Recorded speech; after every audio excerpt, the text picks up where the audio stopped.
Season 2 of Chapter 7 is finally out in Fortnite, and this season really changed the game. There are a ton of changes on the map, new guns, movement mechanics, and much more. If you want to know all the most important things happening in the new season of Fortnite, what's worth using and what's not, I'll break it down. Let's jump into it.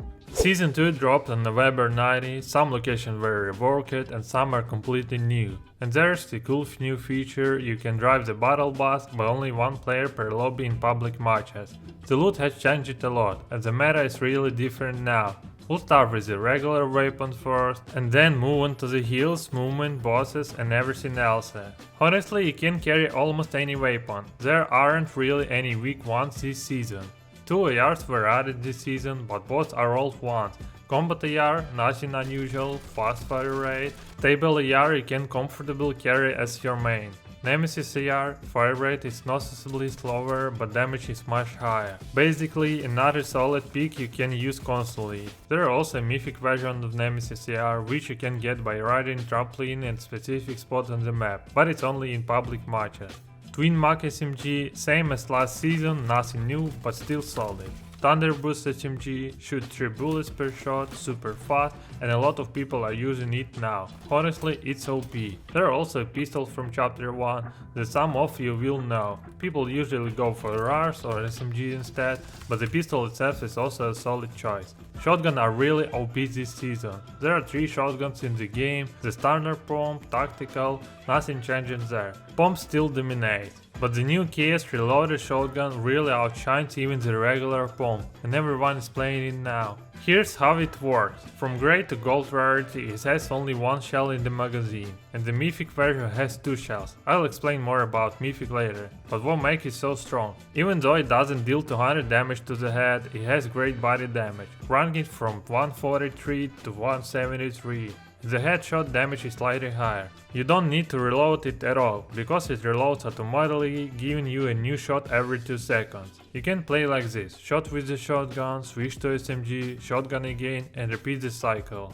They also added the Vector 7 DMR sniper. Honestly, it's hard to say if it's OP yet. Science is quite rare, but the fire rate is excellent for a sniper, and the damage is the same, so it's a solid option. Not exactly a weapon, but what's mentioned is the harpoon. You can fish with the one click, pull weapons or even pull opponents to yourself, dealing 75 damage. Speaking of fish, this season added a ton of them. From the old fish, flopper and shellfish remain, and they brought back surffish, spicy fish, jellyfish, Midas flopper, mythic goldfish, Vendetta flopper, cuttlefish. The last 2 are not available in competitive mode. There are also an upgraded fishing rod that lets you fish from a longer distance. A large dedicated fishing location was added with the most fishing spots. There are also a special spot when you can farm fish without actually catching it. In another spot, fish respawns every few seconds. On this location there is a special hole highlighted in blue. Catching a fish from it gives you a key card to the lighthouse, which you can use to open a mini safe. Fun fact, sometimes you can even catch a chest directly from this hole. For regular healing, Chuck Jack has been added to standard chest and everything else remains the same.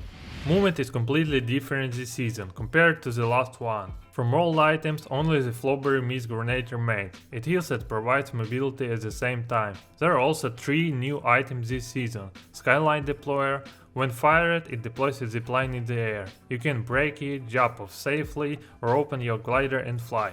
It comes with 12 rounds, 3 loaded initially, and reloads every 30 seconds. Even though it's fast mobility, it's risky. While riding the zipline, you can easily get beamed. And you can build at the same time, so in public matches it's okay, but in Rocket it's a high risk move, don't even get me started on tournaments. Overdrive Grenade, you can carry up to 4 in a slot, they spawn frequently and everywhere.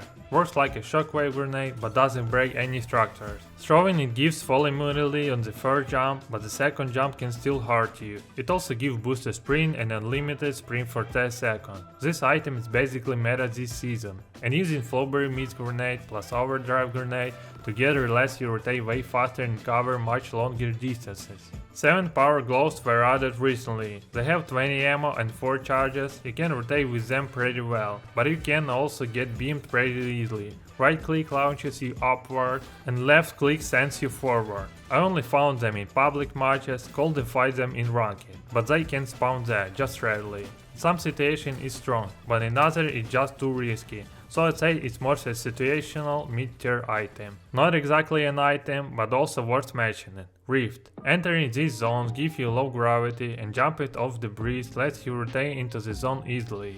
Bosses. There are 3 bosses on the map, each dropping Chuck Jack on defeat, plus mythic loot like last season. They don't just spawn in one spot, each boss had 3 possible spawn points. All spawn at the same time and mythic drop chance is 33%. First, Dark Voyager Echo. Spawn drones during the fight. Drop the mythic KS reloader shotgun on defeat with 2 shells, making it very strong.